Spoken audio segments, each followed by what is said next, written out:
Найти верных товарищей, освоить военную технику и специальность. Пойти в армию Саид Хашиев планировал давно. Его тянуло в бескрайнее море. Мечта сбылась. Новобранца отправляет в морской флот. В любом случае, если человек идет в армию, то на флот лучше всего удобнее идти, потому что там как-никак ты закаляешь свой дух.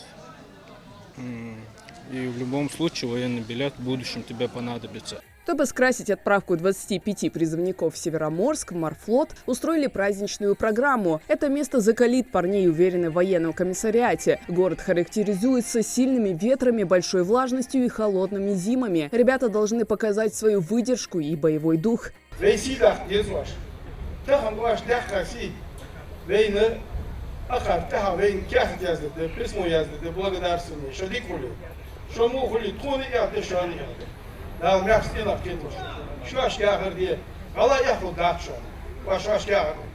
Это крайняя отправка ингушских призывников в ряды вооруженных сил России. За все время весенней призывной кампании республика направила 200 юношей в различные рода войск. Весь процесс прошел без сбоев. Все необходимые коронавирусные тесты прошли со 100% отрицательным результатом.